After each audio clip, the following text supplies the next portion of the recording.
Hi. Hi, Caroline. How are you? I'm all right, thank you. I was going to go and get a cup of tea and my breakfast. Wait a second. Yeah, don't worry.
Good morning.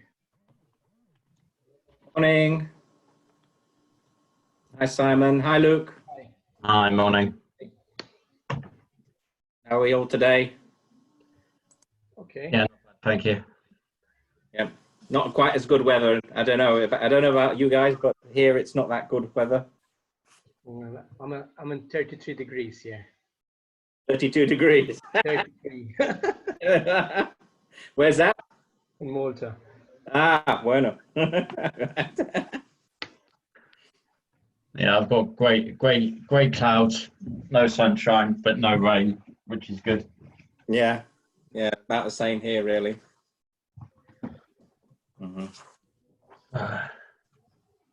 Morning, Mark. How are you?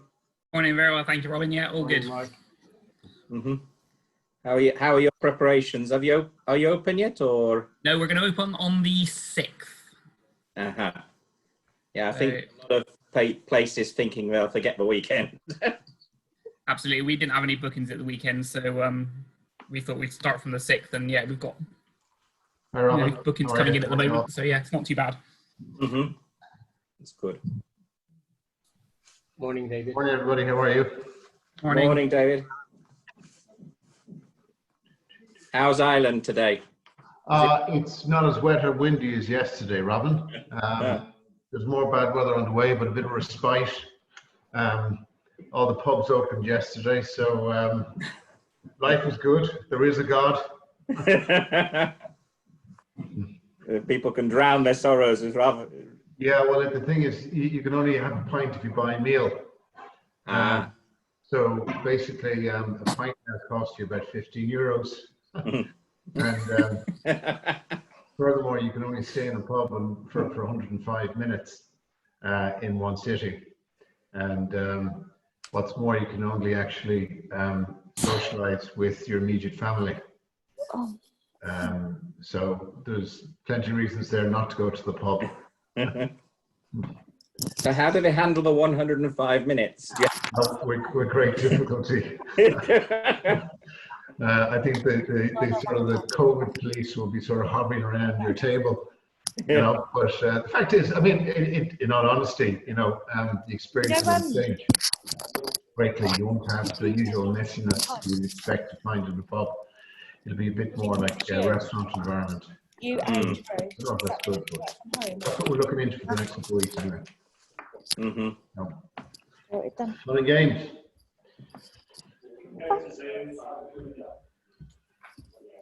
I can go to the zoo. Decent. Hello, who's going to the zoo? Oh. I didn't realise you could hear me. Sorry.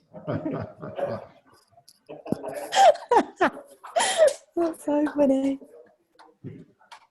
Good morning, Paige. Morning, you okay? Yeah. I was asking rules about social distancing and how many is allowed in the office at any one time. Yeah.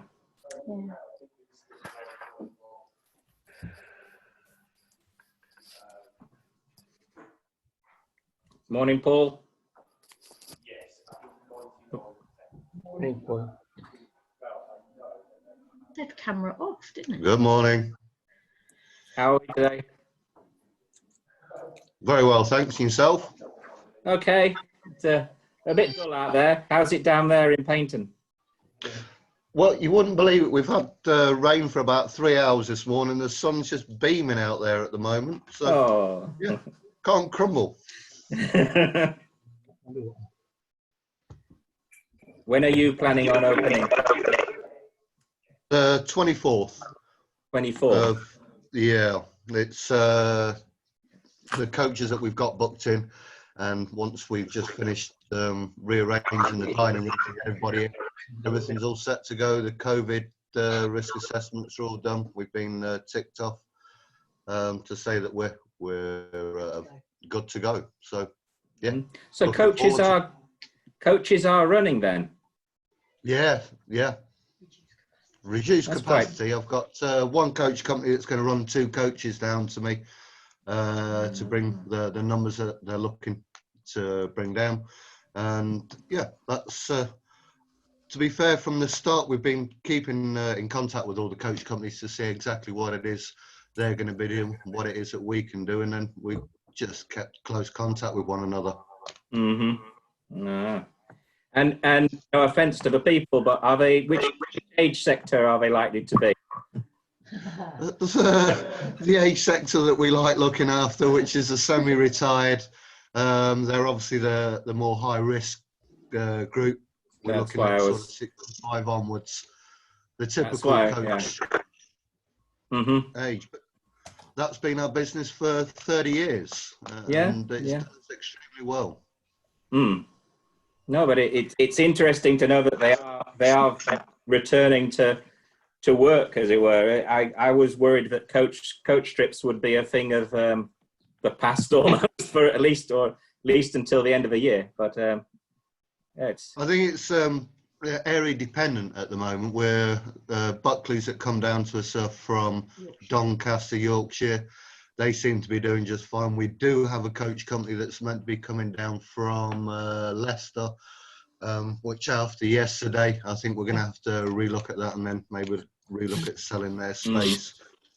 But it's nice to have a challenge, and these next few weeks are going to be a huge challenge. So I think it's one of those things we just have to wait and see once the operation's up and going, how we perform and how the customers feel.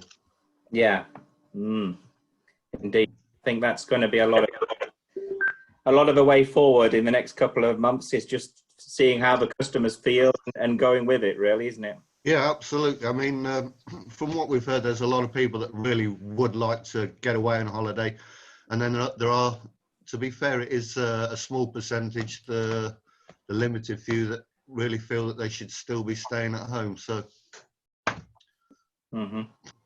what else can we do? We can't drag them away on holiday. No. Morning, Barry. Morning, Robin. How are we? How are you doing? Okay. Good to How's see the weather up there? It's better than it was yesterday. I can see further than the other side of the street this morning. Yeah, well, we had thunder and lightning this time yesterday, but we're okay now, a bit clearer. No tornado. No, I know. I saw that picture. I didn't see it. I didn't see the tornado, but it's a bit weird. the only tornadoes I used to see in Aberdeen were the ones from the RAF painted green and grey. Oh, yeah. Well, this was a pretty dramatic photograph. Morning all. Morning. Hi, Kevin. Morning. Morning, Barry. How are you? Morning, Very Julian. good, thanks. David. Good morning. Good morning. Morning. Hi, Robin. Morning, Kevin. Hi. Morning. Morning. Morning, Ian. How are you? Yeah, good, thanks. Yeah, good. Oh, morning, Martin. Didn't see you hiding down there in the corner. Morning. I was pretending to be you until a minute ago, Kevin. So Oh, sorry. Okay. there's a bit of an identity crisis going on there. I know. No, it's one Kevin Holland. Seen Rob Levitt appear. Wouldn't be the first time, Kevin. Wouldn't be the Oh, first well, time. it was a bit of a time now. Right, we're up to 35 at the moment. I mean, there's We're doing quite well. but Actually, give a little bit. We've got all our speakers, Robin. That's a good start. Well, I was sitting with 60 seconds to go for a networking event yesterday, and the host wasn't there. I was like, oh. Yes, can I just remind people, if they're not actually wanted to say something, they can keep their mute on, just so we don't get any interference from sort of like other people outside the group.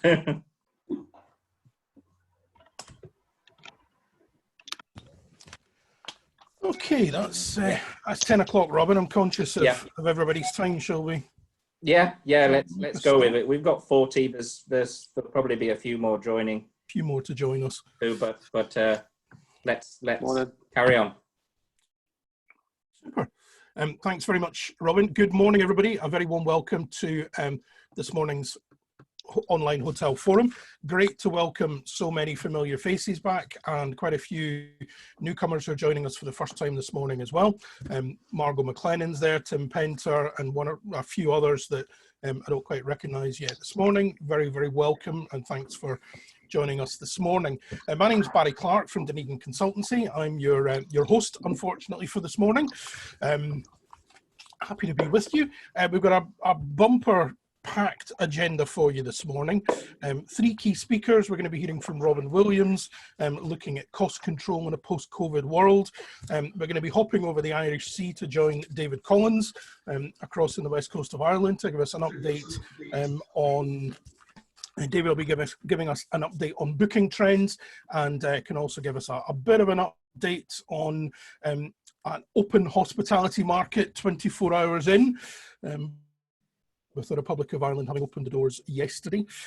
Luke Martin's going to be giving us an update on risk assessment, something that hopefully is, and if it's not, it should be forefront in your mind at the moment before you pre-open. And then we'll wrap up with just a few other mentions, introducing 1 or 2 newcomers in the group, and picking up on 1 or 2 pertinent points before we close.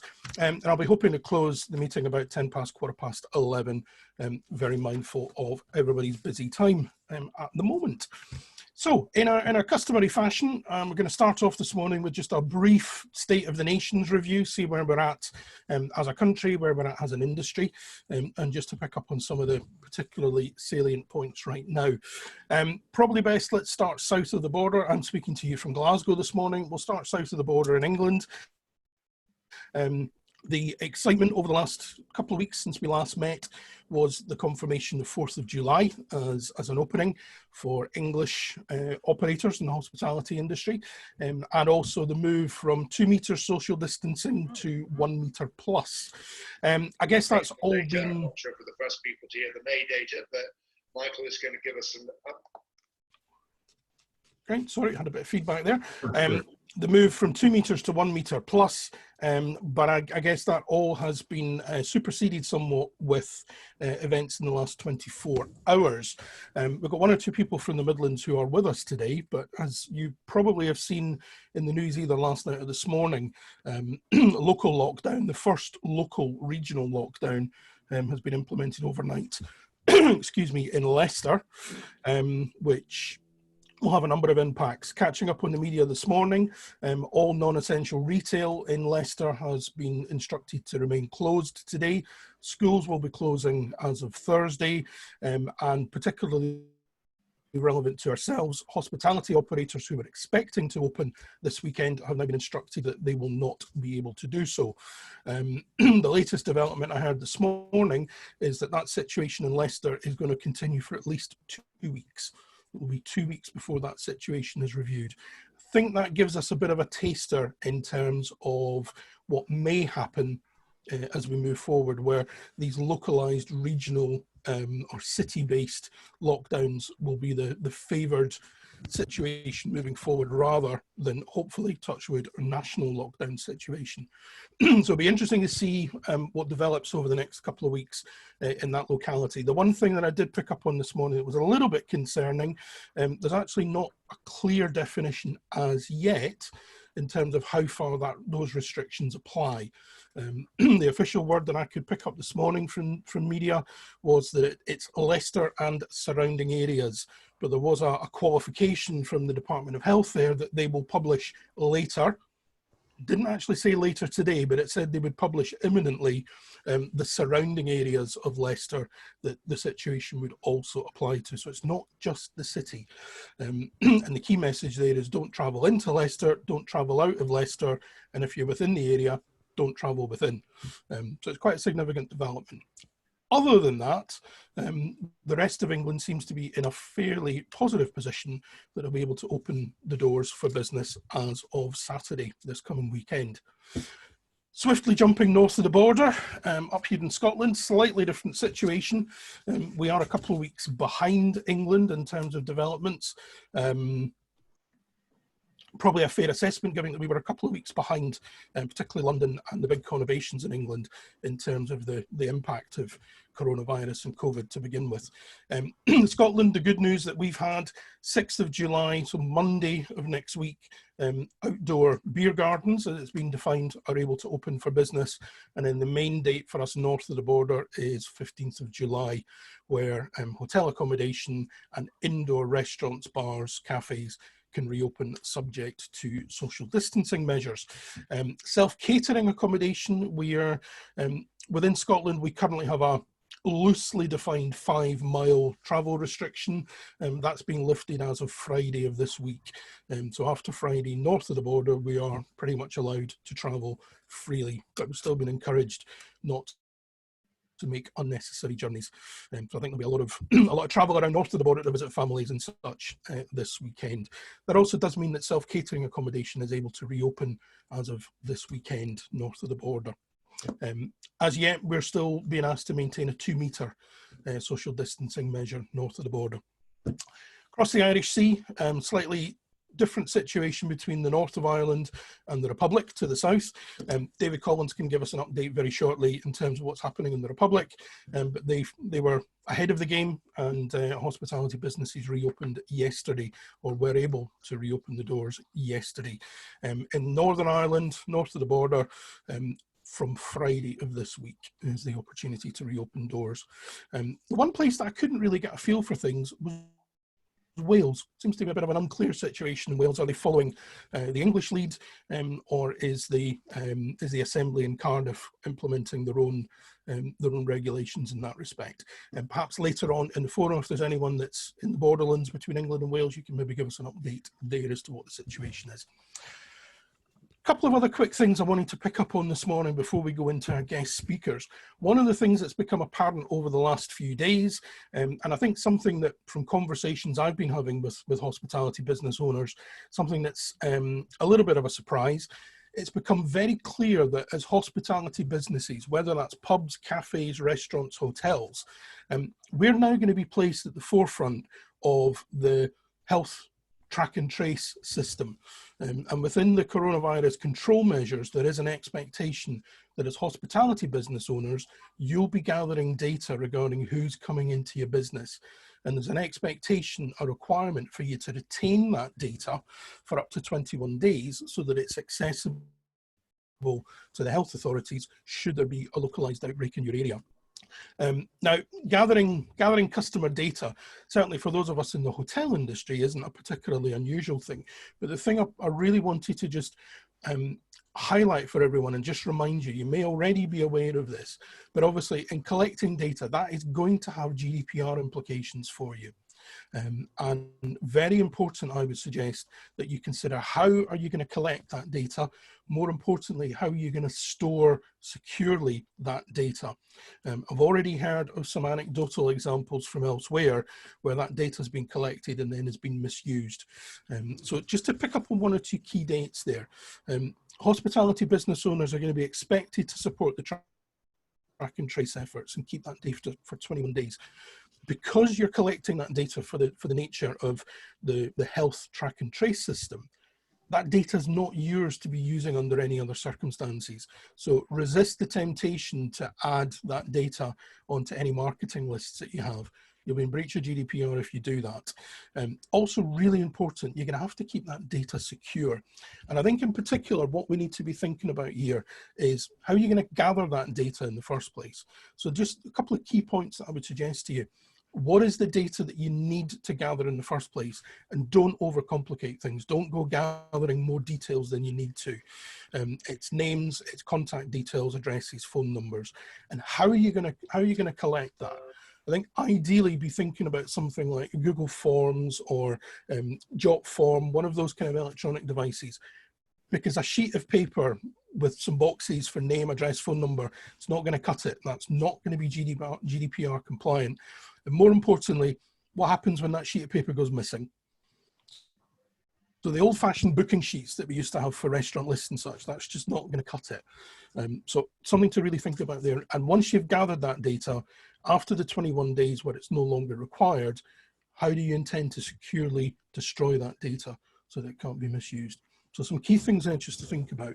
And the last point on that, the gathering and saving of data also applies to staff members who you're bringing back into your business. It's not just customers. The final thing that I just want to pick up before we go into the guest speakers is regarding social media and your presence on social media.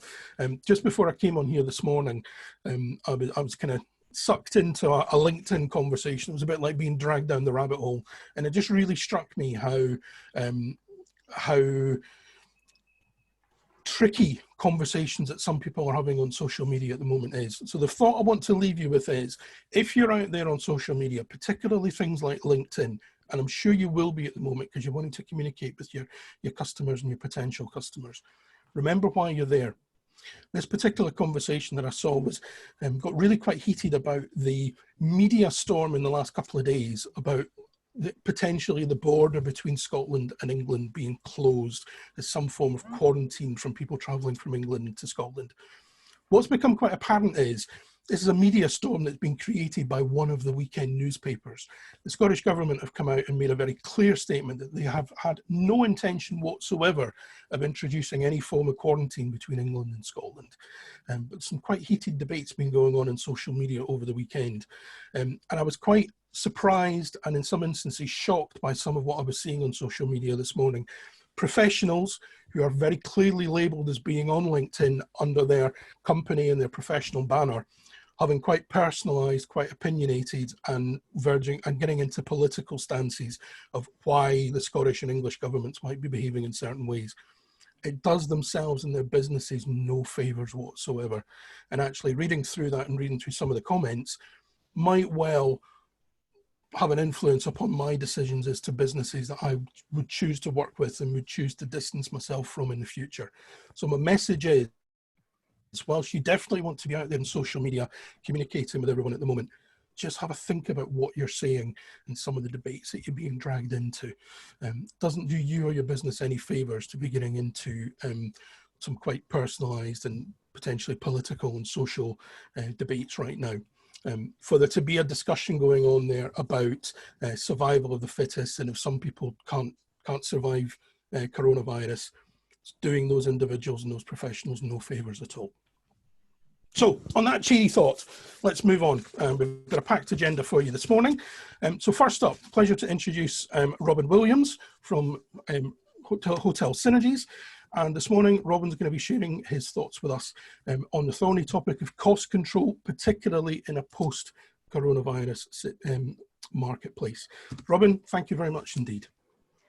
Everybody, hope well. I'm going to share a PowerPoint. I'm afraid it's the best way for me to go through all the points in question. So, cost control for hotels. I have some basic guidelines I always stick to with cost control, and anybody who saw last time's presentation on revenue forecast will know that the number one is make sure you link your controls to a good revenue forecast. It's no good cost controlling to a budget when you aren't making those sales. So always bear that in mind, always to get a good revenue forecast in place, and from that you can grow your cost control around it for your variables. If you're not doing good cost control, concentrate on the big ones first of all: payroll, food cost. They're the ones that will make the big difference, and as you grow, you can get better cost control. Understand what you're controlling. I'll move on to that in a bit, but always there's different hotels have different ways their costs work, and it's always good to understand how your hotel works, which KPIs work for your business, and how they're affected by your business.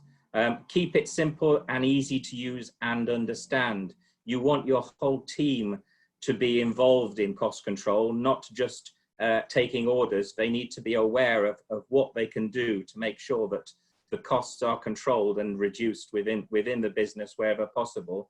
But I always emphasize it's control, not necessarily reduction. I see a lot of companies do a lot of damage to themselves by simply cutting costs willy-nilly without actually controlling how they're reducing those costs or why they're reducing those costs. And that's an important point. Try to use software wherever possible. These days, there are some very good programs out there that don't cost a lot of money. They're quite easily got a return on investment when it comes to actually being able to control your costs. So it's well worth looking around and getting into some of those software if you've not already got them. And where possible, your updates, especially on payroll, food cost, things like that, need to be up to on a daily. You can't hang around waiting for days to figure out whether you're doing a good business or not a good business. So moving on, obviously, like I said, the big one is payroll. And your payroll will normally split into some variable areas and some fixed areas. Try to have a good balance of fixed and variable so that your business doesn't have an overcharge on it during the low months. You'll probably find room cleaners and public areas can be on a variable across the year. Same with serving and chefs, KPs. I think a lot of businesses get into trouble in the winter time when their kitchen is too much towards the fixed cost level. It has to be a good mix of your permanent chefs who you can rely on, and then a variable team that can come in when you actually need them. Things like spas and things, make sure that you've got a good booking system with something like a spa, and make sure you're paying them a commission for their sales, particularly retail, possibly services, because that's how they will grow your revenue to compensate for any lulls in the business. And by having a good booking system, you'll know when you need people in or not. Moving on, so variable payroll, room cleaners, you should be guiding your room cost by cost per room. It doesn't matter how much revenue you're getting that room, it's going to cost you the same to clean it. And with COVID, there's a tendency, they're saying people will not expect to have a room serviced during their stay, but they will expect to have it a very good clean after they've departed, so that the next people come along are there. So we're hoping that the costs will kind of wear themselves out. Public areas, you're looking at a higher cost here you need to be concentrating on that public area cleaning as we move through the next couple of months, because people will be conscious of it, and you need to make sure that the team are being productive. Some may consider it a fixed cost. Some may want to consider it as like a cost per meter squared, depending on what they clean each day. But make sure that your guys are being actually productive, and you know what they're cleaning, and you're checking what they're cleaning, and just to make sure that you're sort of like, you don't get a lull in there. Serving team, obviously, I always make sure that my managers are guiding their serving team rotas by cover, but also by percentage of F&B sales. Some companies go into a big complicated calculation of how many covers, how many raters, and all the rest of it. But at the end of the day, if you have a lull one day, you will want to compensate for that when you've got a busy period, so that at the end of a week, you're coming in on percentage sales. Going back to what Barry has just said, one of the ways which will assist with actually collecting this data of who was in your establishment at the time will be the apps. And there is a growing tendency now in the next couple of weeks to install an app to do your ordering. That will reduce your waiter costs, but also it will give you that data that you have to collect, and it will be in a secure GDPR environment. So your guys will still have chance to impress the client with friendliness, with good service, and all the rest of it. But something like an app to take away that that part of the business will help to keep costs down. If you've got a bar team as a separate entity, as it were, make sure you're judging them on revenue per hour worked. That way they will understand that their main aim is to get revenue in there at all times. And with your kitchen, again, I always judge my kitchen cost per cover and also percentage of food sales. It's no good having a kitchen full of chefs when you're actually only doing beverage sales. Often I've seen businesses, they've got a great F&B business, but they assume that means they have to have a kitchen full of chefs, and that's where they tend to go wrong. So on the fixed payroll side of things, both within the departments and within the unallocated, make sure your managers are managing.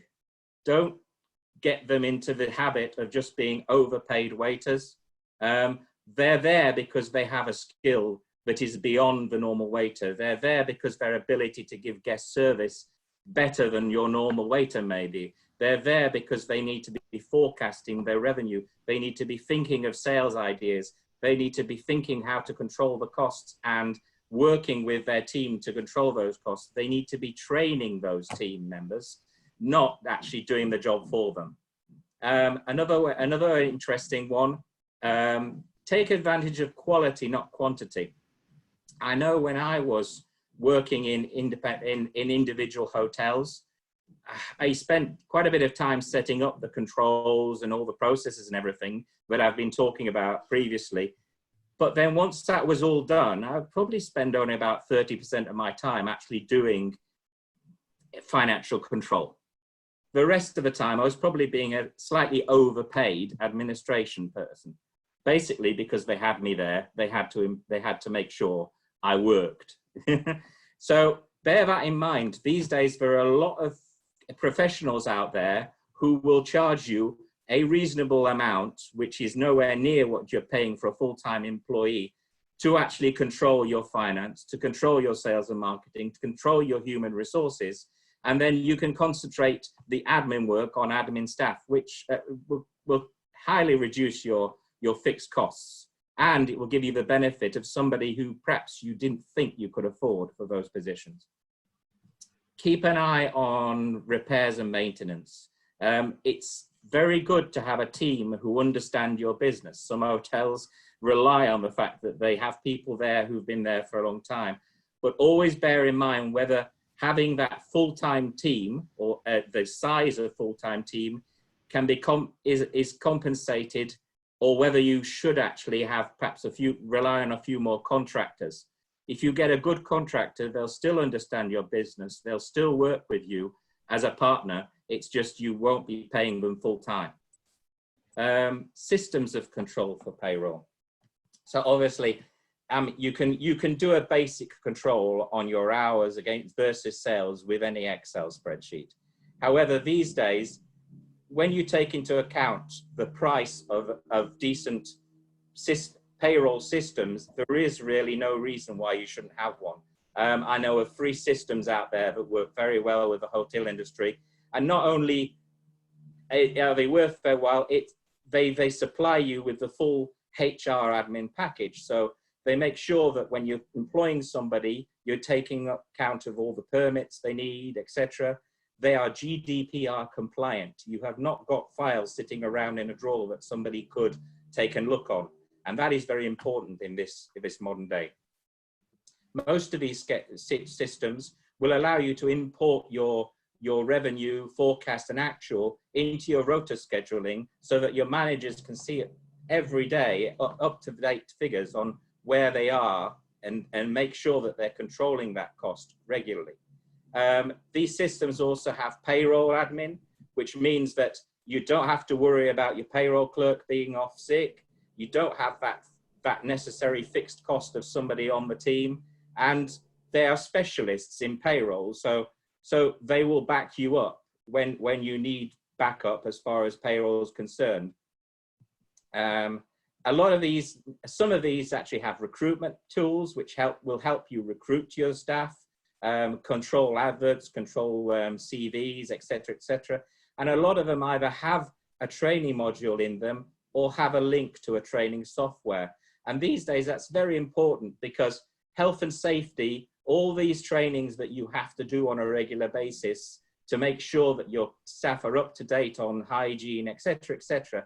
If you have a system which does it and tells them automatically when they're due to a renewal, tells you who's been doing it, who's not been doing it, it just makes the whole administration of your personnel a lot more fluid and a lot more efficient. And then, like I say, if you've got somebody who's just an expert on call when you need them, you've got a great HR function there without having such an expense.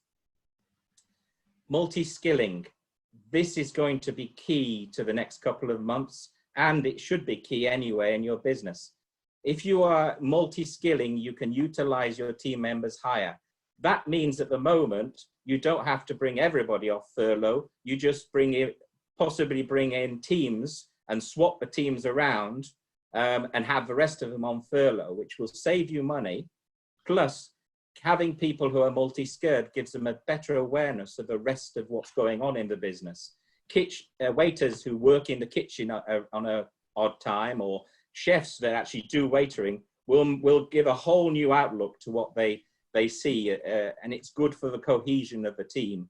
And in this moment, creating these small bubbles of multi-skilled team members could help if you have an issue with COVID, whereby you can just take a small group of people out of a business and then put another group in to take their place and still maintain the business running, which could be key in the next couple of months. So now, next one. The next biggie is obviously food cost control. Everybody should be reviewing their menus regularly, but they should have all reviewed their menus now, ready for reopening.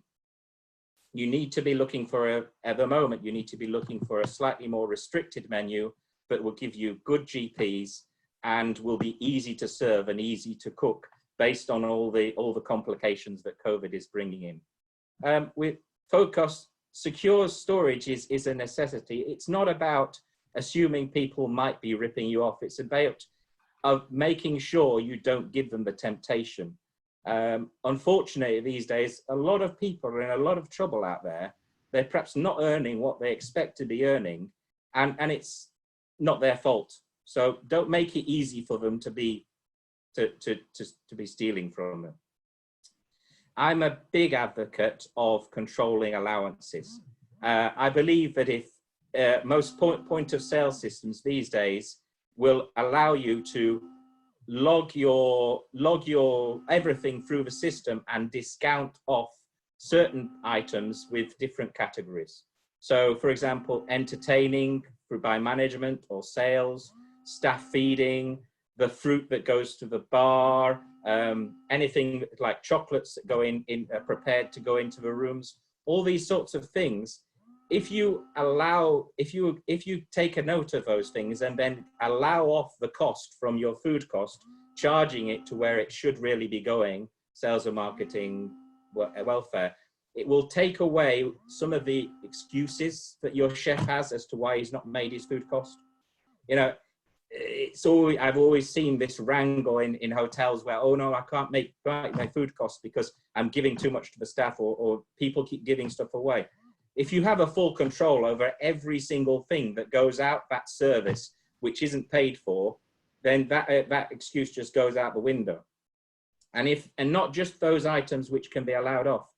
If you're logging how much you're allowing off for complaints, for lost revenue, somebody walks out, wastage or promotions, but it just helps you to see where your business is going, and possibly you'll be surprised at the amount that's actually going out the door, which you aren't actually charging for. So always take those allowances into account, and always do the correct accountancy for those ones that can be charged out. As far as the day-to-day purchase is concerned, I always use a fixed stock with a shopping basket. If you agree with a chef, a fixed stock, which is basically the necessities of working, salt, flour, etc., and perhaps 1 or 2 days production, and say, right, that is your fixed stock, and say from now on, whatever you buy goes on your cost of sales for the end of month result. It just makes it so much clearer what you're judging your chef on, and it makes so much clearer as a manager to know where your cost of sales is on a day-to-day basis throughout the month. You can be logging those purchases quite easily, and then comparing them to sales. You can even, if you pop your forecast in for the weekend, you can say, okay, chef, you're a bit over this week, but I can see that we're going to have good sales at the weekend. You're in line. We don't have an argument, yeah? And there's a lot of systems out there that will help you with this purchase control. I mean, I'm not advertising here, but the one I've found most useful is one called Procure Wizard. And the benefit of that is not only that it's cheap for you and cheap for your suppliers, but the suppliers do all the admin for you as far as like price changes. That you get a warning saying they've raised the price, do you agree with it? But all this putting on extra items, all that sort of thing is just an admin charge, which you don't really want to take on. So they give you the benefit of having your purchasing controlled, you have your menu engineering, which is up to date with current prices. You can even get it, if you want to take off the stock on an automatic basis based on your sales. I tend to find excessive with the food control, but what I do tend to do is I tend to take my major food items, your steaks, your lobster, etc., work out how much consumption I've had in a month, and work out what those venue items have sold, and just do a quick comparison to make sure that everything is sort of controlled and online. Yeah, but nothing has gone missing. Yeah, beverage cost, always review your prices regularly. Prices are always rising in the beverage, and you need to make sure that you're still charging the correct GPs. It may be a market issue as far as what your competitors are doing, but you can tweak certain prices to make sure you're not losing out. Again, take into account those account allowances. A biggie here might be something like a free bottle of wine with every 2 main courses, or a free bottle of wine in the room. These sort of promotions are done to bring in clients, yes, but if you're not accounting for how much that promotion is costing you, then A, you don't know, you're not doing a good return on investment analysis of those promotions, and B, you're not being able to check your liquor cost is correct all times. Here, I tend to sort of recommend, if you can do like a reducing inventory by sales with some system, it will give you clear, up-to-date figures of which items are, if there's any items that are missing. But if you don't have that, then it's worthwhile spending a little bit of money on an independent stock taker. Every month they'll come in, they'll do your stock take, they'll tell you what the situation is, they'll do all the grind of actually calculating your consumption against your sales, etc. And they have the specialist knowledge. And at the end of the day, it means you have integrity over what that result is. So there, in any variable department, not just the food and cost, try to use a purchase system. Try to control against forecast, good storage facilities. In rooms, your variables, your amenities, your cost per sleeper should be a control that you can maintain. Depending on how many sleepers, you will probably use more of those, teas and coffees, shampoos. But during COVID, you may find actually that that's somewhere you can save money and even possibly make money.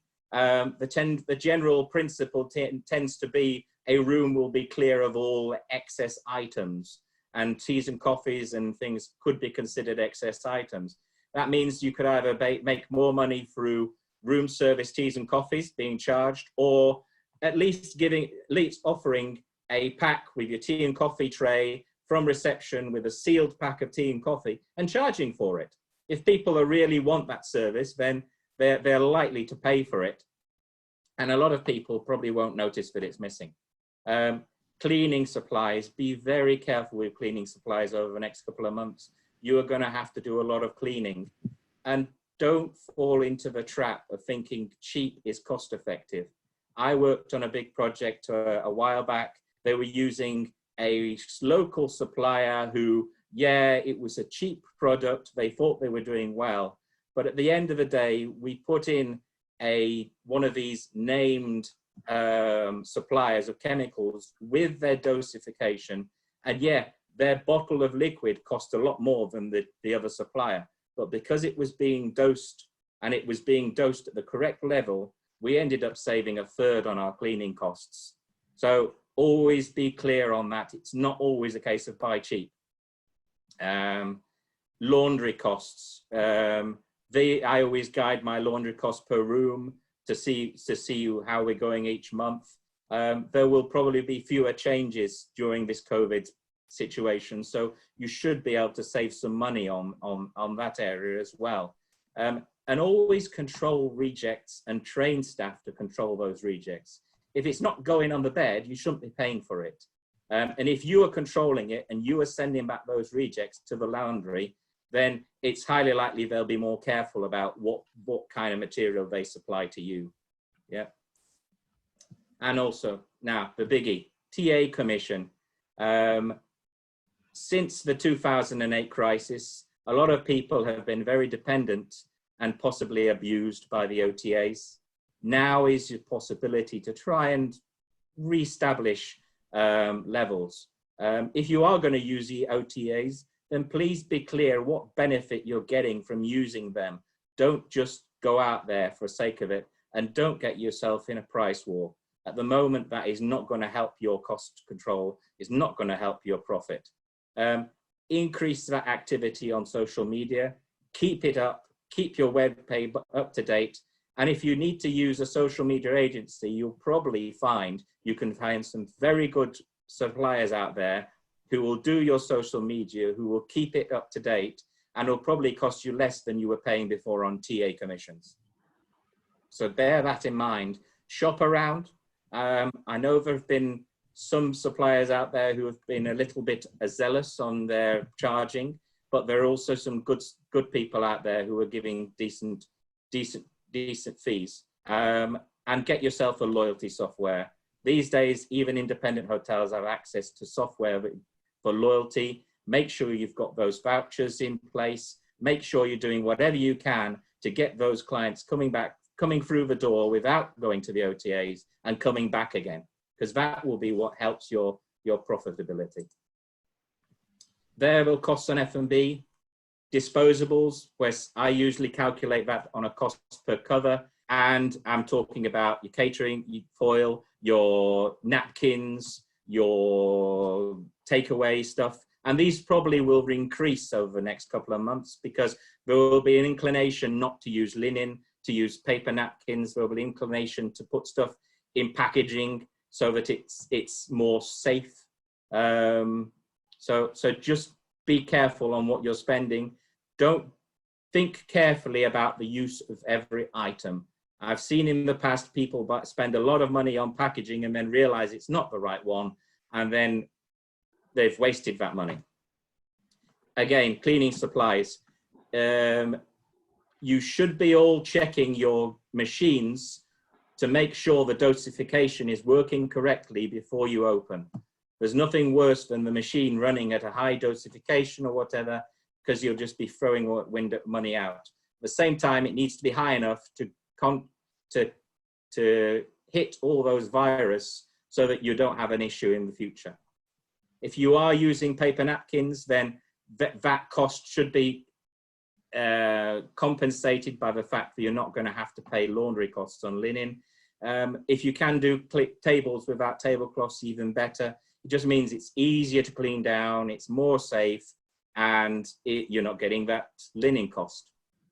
So you can make a lot of changes in the next couple of months that will actually improve your costs rather than and compensate for where you have to increase your cost. So bear those in mind. Fixed costs, yeah. So if you haven't got a register of your contracts, you need to make one. You need to be sure about when your contracts are renewing, and you need to be clear before they renew whether you're actually getting value for money. You don't get stuck into one of these contracts which is auto-renewing with an increase every year and just get complacent about it. Every contract should be reviewed every time it's up. And if you do decide you want to look around, get at least 3 different quotes from people to make sure that you're not having the wool pulled over your eyes. If somebody is more expensive, why are they more expensive? And they need to sell that to you. They need to convince you that that's the reason. Utilities. I've always used a broker. Brokers have access to a lot more prices than you could ever have trying to negotiate with your usual supplier. And if you're sensible about it, make sure you consolidate any bills, make sure that all your energy gets renewed at exactly the same moment, because these brokers work on capacity. And the higher capacity they can show to a supplier, the better prices they're going to get. Which means also, if you can seek alliances with other hotels, go for it. If that broker can go to a supplier with 3 or 4 hotels, he'll get a better price for you than you on your own. And always bear that in mind. Insurances, make sure you pay for what you really need. Make sure you consolidate all insurances into one payment, because that will help your renewal charges. And again, use the brokers. At the end of the day, they get their money from the insurance company, and the insurance company will charge you the same anyway. So it's always worthwhile. Sales and marketing. All actions on sales and marketing, you should be able to see your return on investment. You should always look for a way to evaluate whether a marketing strategy has actually been effective. Yeah, there are lots of ways of doing it. That's why people have promotion codes. That's why I said earlier about evaluating how many bottles of wine you're giving away on a promotion. It's all about being able to turn around and say, well, actually, this has cost me so much, but I have gained so many sales. And every single time you do an activity on sales and marketing, you should be looking at what you've got from it, and that will help you to grow the correct strategies and discard those that actually don't make any money for you. Repairs and maintenance is a biggie in any hotel. Always keep separate analysis of your repairs and the contract costs, because that way you can constantly analyze and decide whether actually you'd be saving more money having a contract than you are just paying people every time they come in. A lot of money is wasted in repairs and maintenance with these constant one-off charges because they think it's cheaper, because they don't want to get into a contract. And then at the end of the day, that piece of machinery just breaks down, and they've not only got the constant repair cost, but they've got the cost of rebuying a new item. So a lot of the time, it's better to have somebody looking after that piece of equipment constantly, long term, because it will save you money when you get down to it. So in summary, look for purchasing systems, look for control systems where rely on these systems, because they will ease the burden administratively, and they will give you up-to-date information that will be valuable to ensure you're on the correct way. Keep a contracts register. Make sure your P&L includes all these data, includes all your KPIs, gives you a clear idea of what your variables are, so that you can move your business forward correctly. I always make a profit tracker. I basically, because I have my forecast here, I have my payroll reports here, I have my a purchase ledger. That's something I haven't mentioned. So all purchases that are not food should go through some sort of purchase order ledger. Even if it's as simple as a spreadsheet with numbers down the side and you put down your purchases at the side of it, you should be keeping control of what you're purchasing. It will not only help you to keep an eye on what you're spending on a monthly basis, but it will also help you to then build a profit tracker at the end of the month or during the month to see what your overall expenditure is concerned. And it will help your accounts team accrue for all those purchases, so that if the invoice hasn't come in, you don't suddenly have a shock 2 months down the line when you thought you were doing really well. Oh dear, here's an extra expense which I thought I'd taken into account, but it wasn't in the result. So always have some sort of purchase order tracking system.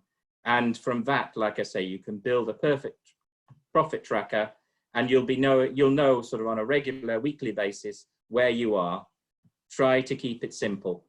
Whenever I produce stuff, yes, it's there, but the administration of it is quite simple, because otherwise it's harder to keep it going, hard for people to understand it. It needs to be something that people can see straight away, they can learn from it, and they can work with it. And I think that's about it, really. Hopefully I'm not gone too quickly. Hopefully I've given some good advice that some of you will take into account. And back to you, Barry. Robin, thanks very much indeed. Very detailed overview there, indeed. If anyone's got any questions, particularly for Robin in his presentation, perhaps you'd like to pop them in the chat box. Particularly for some of our newer visitors today, if you're not familiar with Zoom, if you go down to the bottom of the screen, you'll see right in the center a chat icon. Click on there, you can pop any questions for Robin in the chat box. Conscious of time, so let's move swiftly on. Pleasure as always to welcome David Collins, friend and colleague from across the Irish Sea in the west coast of Ireland. David's going to give us some thoughts this morning on current booking trends and give us a very brief update of what's been happening across in Ireland. David, thank you very much. Thanks so much, Barry, and good morning, everybody. I am going to share my screen here. However, I'm getting a message on screen. Just a minute. I'm just making you... Good man. Thanks very much, Robin. There we go. There we go. Fantastic. Okay. Can we all see that? Yeah. Okay. Okay. Well, again, good morning, everybody, and thanks very much for the introduction, Barry. Thanks again, Robin, as well for that. My name is David Collins. Again, my company is Great National Hotels and Resorts. We work with about 130 hotels in the UK and in Ireland. Provide a range of services for those hotels, including marketing, revenue, and general management. And we do that through our company, Revenista, hence the name in the bottom right-hand corner. So we work with a number of different data partners, which we use to assist our clients. And what I've done this morning is compile together some of this data, at least generally, to show what's going on within the UK and the Irish markets. Now, it's very macro, quite short, it'll be about 8 minutes for the sake of timing this morning. Again, it'll be shared after this morning's session. Basically, what I'm going to look at very, very quickly will be, again, 4 areas: propensity, intent, actuals, projections. It'll become clear what I'm referring to in those sections once we go through the presentation. Start with the first one. Propensity is basically looking at how disposed people are to traveling.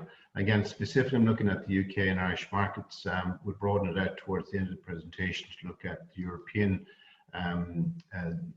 market, but for the purpose of this, just now I'm going to focus specifically on the local markets, UK and Ireland.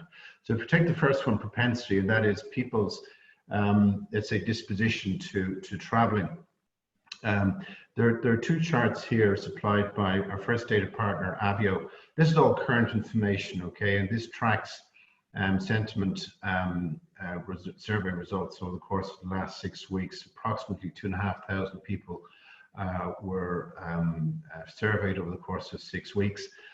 If you go to the first chart in the bottom 2 bars, you'll see that at the start of the survey round, there was a bit of sitting on the fence. People were sort of a bit ambivalent about whether they travel or don't travel domestically for 2020. But you can see in week 6 on the far right hand column that's a very defined pattern now, insofar as nearly 80% of people say that they will travel domestically this year, and just over 20% say they won't. It's curious that the opposite scenario seems to be the case in regards to travel abroad in 2020. And again, there's not a huge shift from when people started to be surveyed in week 1, but it's quite definitive now, 80% no and 20% yes. So just looking at the mix of the business effectively that's potentially coming our way, I won't dwell too much on this, but you can see in the first pie there is a preponderance, if you like, of family business, which again reflects the time of the year, summer holidays, kids out of school, etc., which is great. Lots of healthy revenue potentially in that pipeline.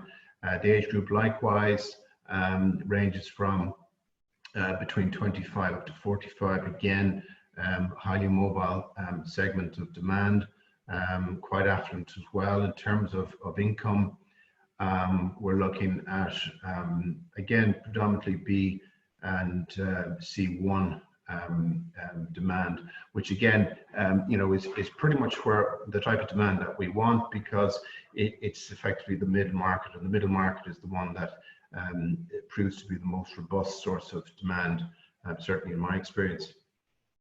So one of the two particular points there to take out of that is that compared to week 5 and week 6, there's been a significant jump in terms of active booking intent from 2% up to 33%, which is a dramatic shift in the right direction. Secondly, we also see from the statistics that there is a significant amount of latent demand, nearly 40%.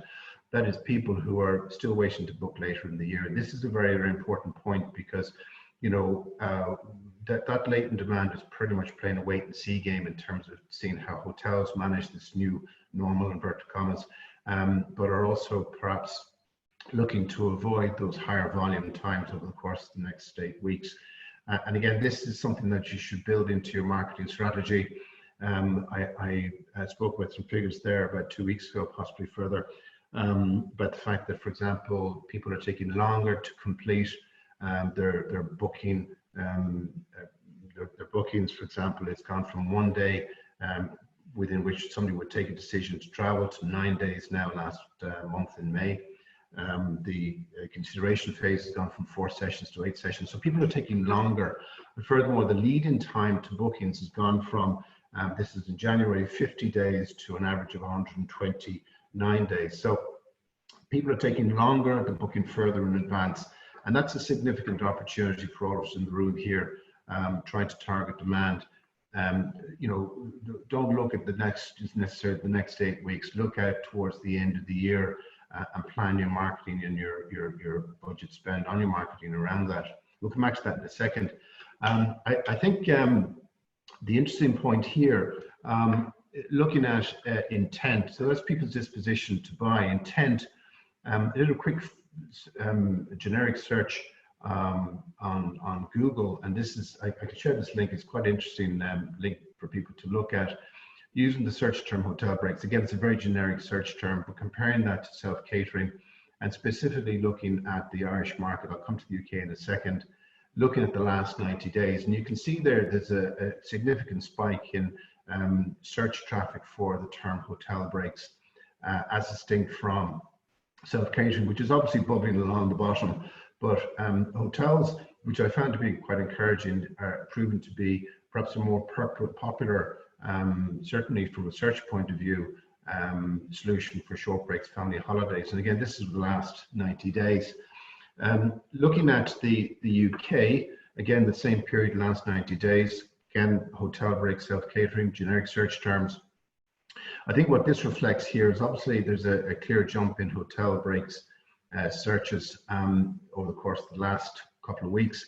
I think if you look at the self-catering search graph though as well, that suggests that self-catering is a much more accepted, if you like, holiday type within the UK than perhaps in Ireland. And in fact, the demand within Ireland, I think, has been informed by the fact that people are more comfortable with the whole idea of social distancing. The reality is, of course, that there's limited amount of self-catering space in Ireland, and most of that is now booked.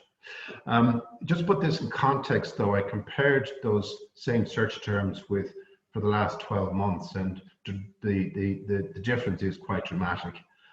You'll see here that there's been a complete collapse, if you like, in searches for hotel breaks versus self-catering, which this again is the Irish market, which is bubbling along the bottom, if you like, and shows that it's not that exposed, if you like, to what we've seen in the hotel industry.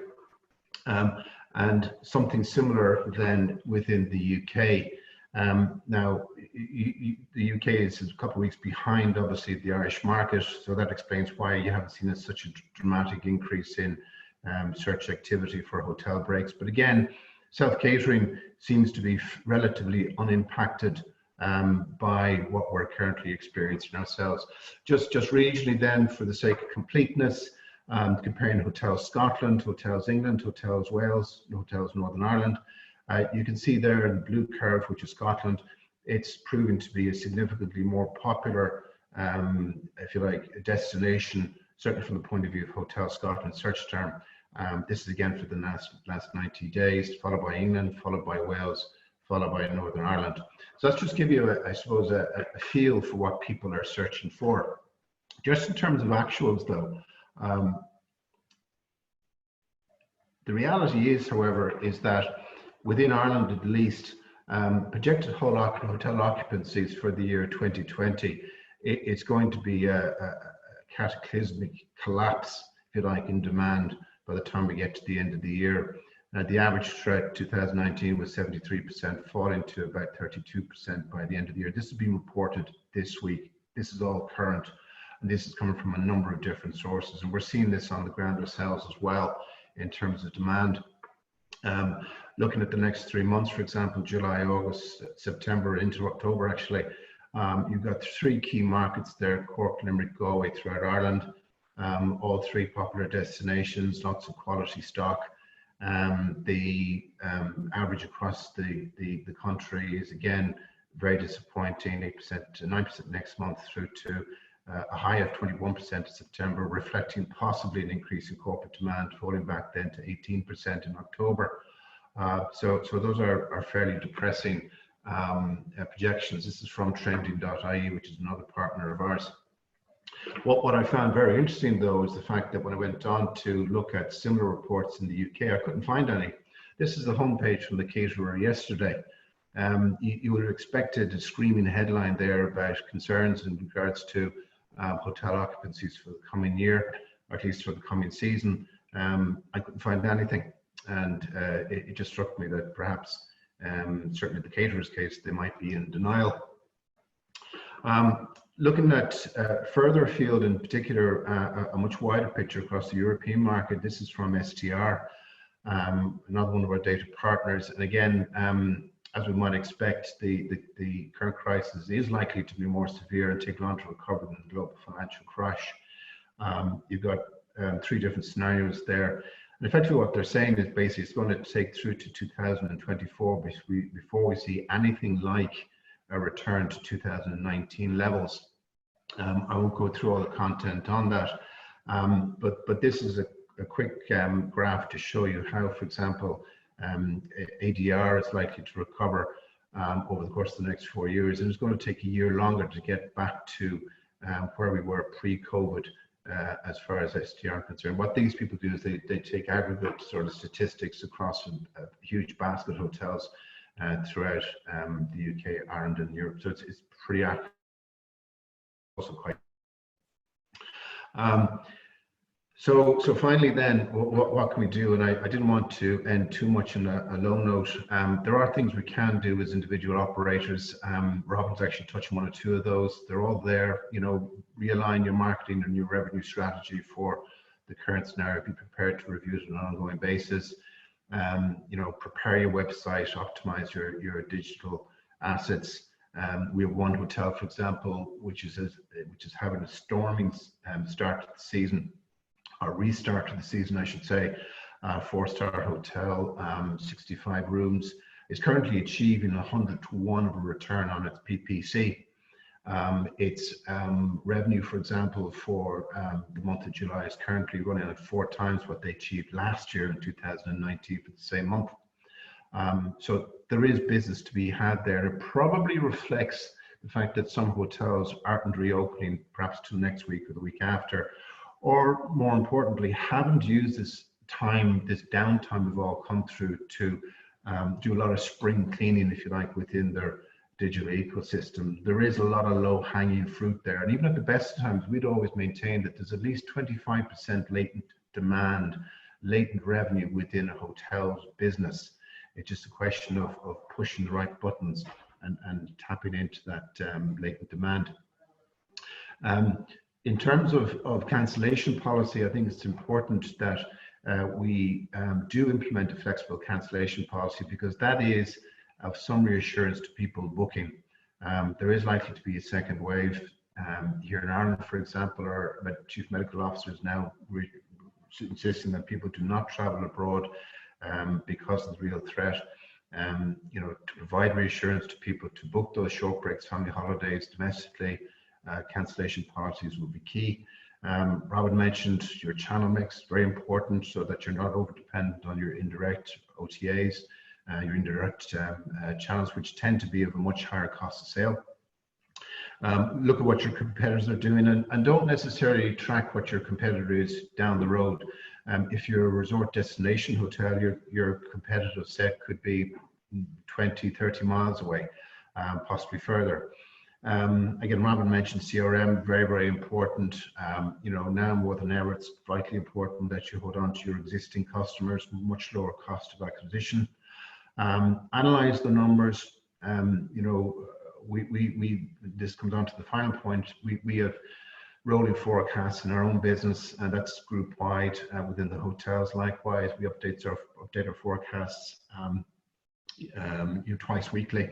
And it's so important that ultimately, whatever about the emotion behind this calamity we all find ourselves in, you got to bring it back down to the numbers and be guided by those. That's it. Thanks. David, thank you very much indeed. As always, very detailed and very informative. If anyone has any direct questions for David, perhaps again, if you could pop them in the chat box, and we'll try to come to those at the end. Can I just remind everyone, while we're talking about chat, before you leave the meeting today, do take the opportunity to save your chat. There's a lot of contact details in there, a lot of information as well that you can pick up at your leisure. If you're not sure how to do that, if you look at the chat box on the right hand side of your screen, down in the bottom right hand corner, you'll see 3 little dots. Click on that and you should get the option to save chat. Unfortunately, anybody who's watching the forum on an iPad, you don't have the facility to do that on an iPad for some bizarre reason. But in most other devices, you'll see the 3 dots bottom right hand corner, and you can save the chat there. Great stuff. Moving swiftly on, folks, to the third of our guest speakers today. We're going to be turning to Luke Martin in a second, who's going to be giving us an update and a reminder in that thorny topic of risk assessing, but very, very important and pertinent one in these times. So Luke, over to you. Thank you. Thank you very much, Barry. So I'm going to share my screen, hopefully. Can everybody see my screen?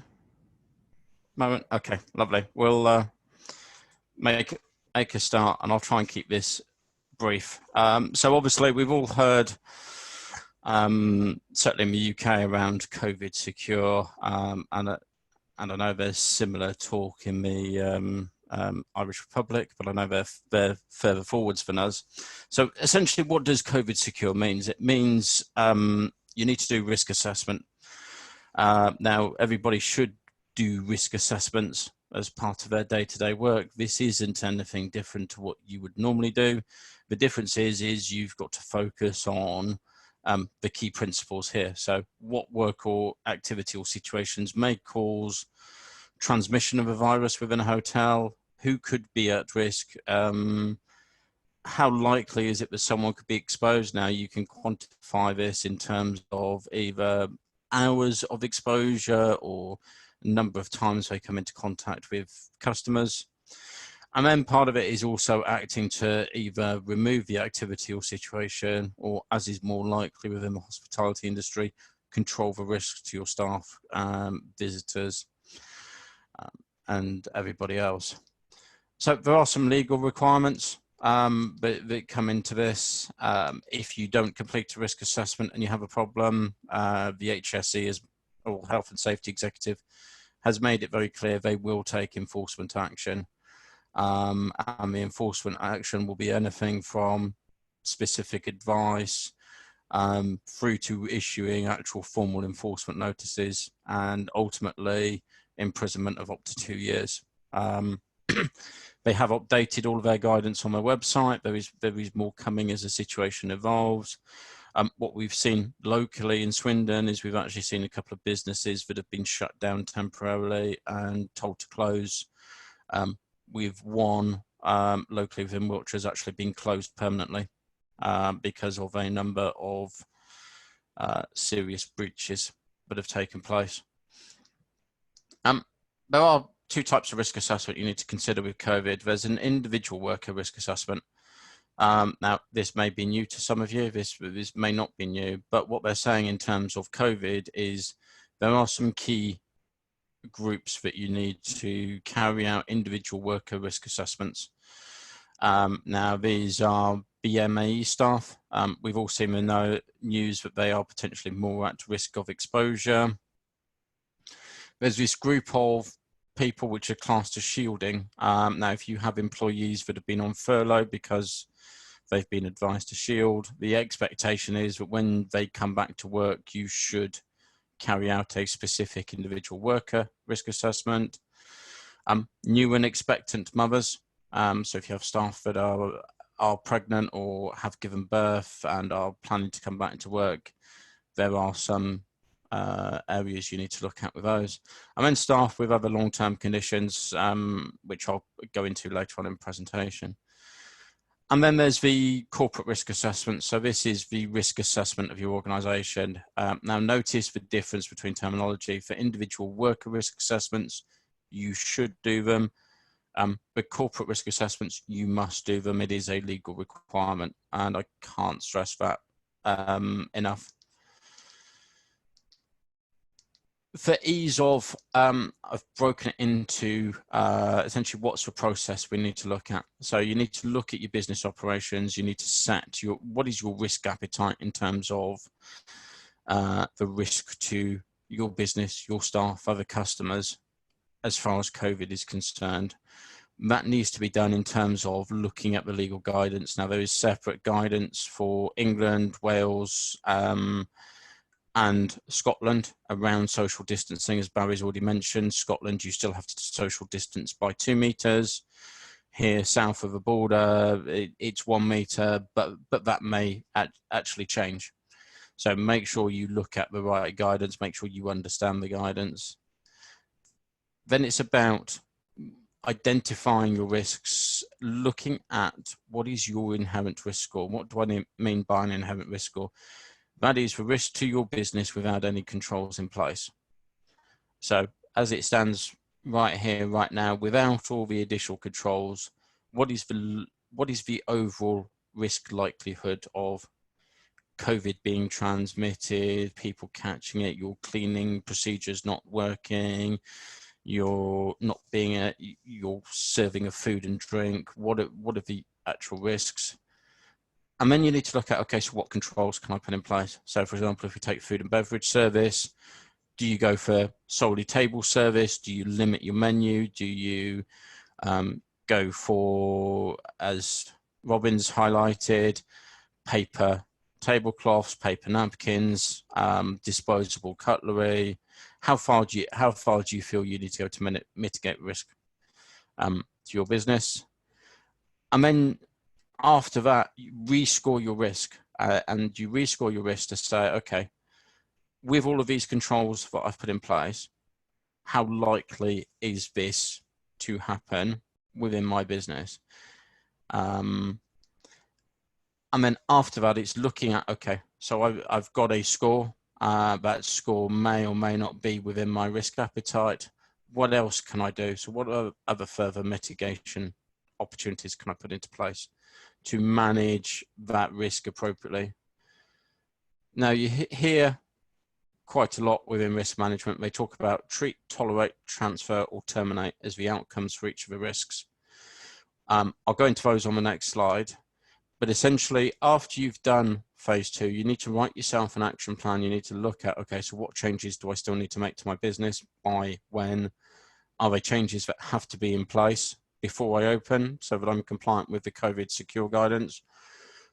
Or are they longer term actions, longer term improvements that aren't key to me being able to reopen? Complete your action plan. And then the other key thing is publish your risk assessment.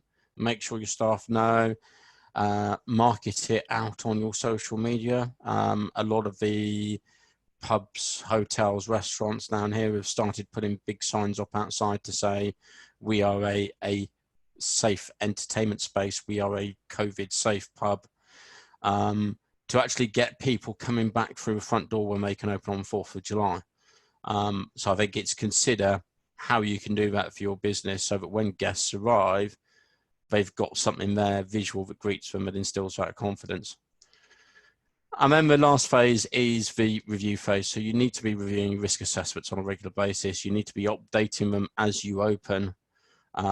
Things will change, processes will change. You may find new risks. You may find that certain other risks are not appropriate. So it's about that constant review process. Some key risk buckets. So this is just how you can kind of quantify the types of risks you need to look at. So you have your operational risks. So these are delivery-based risks from the day-to-day running of your hotel. You need to consider external risks as well. So third-party vendors, service providers. You also need to look at the political, social, and cultural factors. Now, we've all heard about what's happening in Leicester. All the hotels there have been told to close. They're not allowed to reopen. I do know from correspondence I've had directly from central government, there are about 15 or 16 other places in the UK that are on a watch list that, should the number of cases rise, will follow the same pattern as Leicester. And the government are committed to, as they've termed it, this whack-a-mole approach. So they will hit specific hotspots with these short-term, harder restrictions, lockdown, whatever you want to call it. So you need to consider from a risk basis, what's going to happen to me if I reopen and then 2 to 3 weeks later, I'm in one of these hotspots and I get told I need to close. What's the impact reputationally? What's the impact on the financial aspect, forecasting and everything else? Because these restrictions will come in with little notice. I mean, I think they had about 4 or 5 hours notice in Leicester that everything had to shut down. Risk scoring matrices. Everybody should use one. This is just an example. So you look at the severity. Now you need to define for your own business what is insignificant, what's minor, what's moderate, what's major. It will differ from hotel to hotel. Large, well-established chain hotels will have a higher appetite for failure, whereas for smaller independent operators, you may want to think about actually something that's catastrophic for me may be, but I lose 10% of my bookings because I've got to cancel a coach tour, for example, and I can't resell the space. And then probability, this is again just an indication based on best practice about the different criteria around what is possible, what's not possible, and how you can kind of quantify that. Oh, sorry. And then you need to look at mitigation options. This is where the treat, tolerate, transfer, or terminate comes into play. So to transfer a risk, what does that actually mean? That's essentially moving the impact away from your business. Now that may be via insurance or by getting in a third party to support you to remove that risk.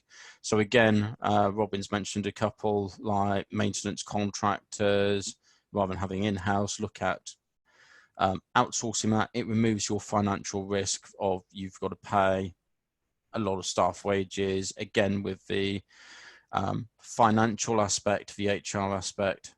If you can move those to external contractors, it removes a lot of your financial risk as you're trying to reopen.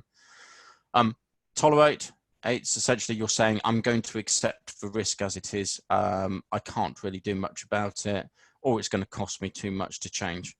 And this may be, for example, putting perspex screens on all your customer facing areas like reception desks.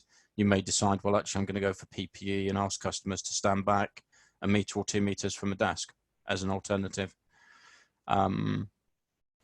Treat, this is where you're actually going to put things in place. And then terminate is basically, I'm going to stop doing it. And I think the key thing with terminate is it's knowing when something basically can't be fixed and stopping what you're doing. And again, this kind of touches on, do I need all of my staff back in? Well, actually, no, I don't. I possibly need to look at, as Robin's mentioned, bringing bubbles of multi-skilled staff in as a short-term mitigation of certain elements of the staffing workforce risk. And then after you've finished, as I've said, make it visible. There is this poster, which is on the HSE website, which they are saying to people should be displayed in all establishments that have completed the 5 COVID secure steps, and it should be visible to customers as they come into the establishment. Now, obviously, that may change with the 1 metre apart, but keep checking the health and safety HSE website or relevant website if you live in one of the devolved administrations. Now to touch on staff risk assessments. So these should be completed for anybody on this list. It's not an exhaustive list, but these are the key people at risk from COVID should they contract it. Now, one of the things you may need to look at is the age. So essentially anybody who works in your business over 65 years, who's over 65 years of age, or who is over 50, if it's BAME staff, you should do a risk assessment for. Again, take consideration into, have you got the skills, the capacity to be able to do that yourself, or do you need to get some external HR support? And I know Kirsty Duck's on here from Face to Face HR. Talk to your HR people internally, or if you need external advice, can highly recommend Kirsty as to how to approach that. The last one is you also need to think about people who are carers, have caring responsibilities, may have newborn children in the family, or who may have elements of family stress, either with children not being at school yet or such like. So it's not just about medical. You also need to consider the mental health impact on your staff as you're coming back, and consider what is going on outside of the work environment. Now there's some legal guidance come out for England from the HSE. Barry, I'll look to you to see if anything's come out for Scotland. But essentially what they're saying is if you've been identified as a shielded worker, you cannot go back to work before the date's up on the slide. So you can't go back to work until after 31st of July if you live in Scotland, 1st of August in England, and 16th of August in Wales. Now I have heard they may be reviewing these dates depending on what happens with these isolated pockets of resurgence. So my message there is keep an eye on the website, but obviously just have these dates in mind, talk to your staff, engage with your staff. And the other piece of guidance is around new or expectant mothers. Essentially, legally, if you can't put appropriate control measures in place and you have staff that are pregnant or have just given birth, then they have a legal right to be put on paid leave, and you need to factor this into your individual risk assessments. And how do you identify the individual risks? So the easiest way to do it is to think about 3 key buckets. So direct contact with customers and staff. So reception, bar, restaurant, management, night staff. Indirect contact with customers, but direct contact with other staff. So that may be kitchen, housekeeping, back office functions, or no regular close contact with customers and other staff. And this is where your outdoor gardeners, maintenance staff, or the likes of come into play. And it's about flexibly looking at your approach to each of these staff that you need to do an individual risk assessment for. Which group do they fall in? What appropriate measures can you put into place for each of those staff groups? And some of the options questions you can ask are on the screen. One of the interesting ones that's come out is, has the individual got a vitamin D deficiency? Now, it's been proven if you have vitamin D deficiency, you're at a higher risk of contracting the virus should you come into contact with someone. But again, it's about managing that conversation with staff over all of these options. Can work be done from home? Can you move them elsewhere? Can we do alternative work for a period of time? Or have you got a way of limiting their face-to-face interactions? So if you're a larger establishment and you've got an office they can work in, can they work in that office by themselves and limit who has day-to-day contact with them? PPE is going to be a big question around wearing your face masks inside the hotel. At the moment, that is, I think it's a follow the guidance that comes out from the government, but also make up your own decision based on your risk assessments. And that's it from me. Barry, thank you very much. I've tried to keep it as concise as I can, given the time constraints. Luke, thank you very much indeed. A very timely reminder there of the importance of the risk assessment process. I know from my own days in operations, whenever the cheery chappie from health and safety or local council walked through the door, first question would often be, let me see your risk assessment. Moving forward, I think any issues, and it's inevitable there will be issues that arise out of COVID-19 as we reopen. The first question I think you can expect to be asked from any official walking through your front door is, well, let me see your COVID-19 risk assessment. So whilst it's not the most exciting thing for us to have to do, a very, very important document to have to hand. It's really going to form everything that you do moving forward. So folks, that's that's everything from our 3 key speakers. Picking up just on some of the comments that's been in the chat box this morning, very, very briefly, I'd just like to say hello to Margot McLennan, who's joined us this morning. Margot, very briefly, if you just want to introduce yourself, in particular, you're bringing our skill set to the forum this morning that we've not had represented beforehand. So maybe if you want to just say hello to everybody. Yeah, good morning everyone. I'm delighted to join you all this morning, and thank you to everybody for those presentations. They were really good. I'm here to share my restructuring experience to help your businesses survive and thrive. As the restrictions are lifted and you plan to reopen your business, are there difficult discussions that need to be had with your creditors and how best to settle debts? Possibly creditors that you would like to continue working with, so you need to look after that relationship. The government's introduced some new measures to help save the economy, and this is where I have huge expertise. I have in my toolkit many processes that can help businesses get through this difficult period. So there's no one size fits all, but there is a range of solutions that should cover all scenarios. So if you're concerned about the level of debt in your business, I'd advise you to take professional advice, restructure, and try and save livelihoods. If you'd like a chat about the level of debt in your business, and I can help you, and I'd be delighted to hear from you. I mean, measuring success can take many forms. Financial stability is the obvious one, but we don't underestimate the impact that our intervention can have on mental health and well-being. My contact details are in the chat box. I'm offering a free options review to any business here today that's struggling financially. So if COVID's damaged your cash flow, you know where to go. Margot McLennan from McLennan Corporate. Margot, thanks very much indeed. I know from my own support and consultancy work with business owners, with hoteliers and hotel owners, it's always so much better to have that conversation sooner rather than later. There's so many times that people approach me for help, and if only they'd done it a few months earlier, the outcome might have been different.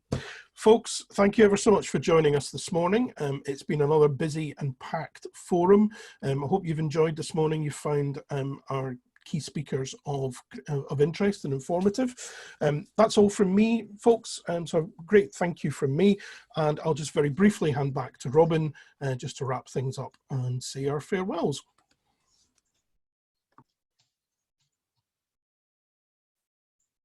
Oh, you're on mute, Rob. There we go. So you take off and mute. Well, thank you very much for all attending. Like I say, if anybody wants any advice or anything, just feel free to contact any of the people who have given the presentation, including myself. As usual, I'll include the chat and various bits of supply information and other information in the summary later on. And we should be having another one on the 14th of July. So look forward to seeing people then. Thanks very much. Robin, thanks very much indeed. Thank you to all of you for joining us this morning. Hope to see you again at the next forum on the 14th. Keep safe, keep well. Those of you that are reopening the doors, let's hope you see some people coming through and some new customers coming to visit you. All the best for now. See you next time. Bye for now. Bye. Bye, Barry. Bye, Kevin.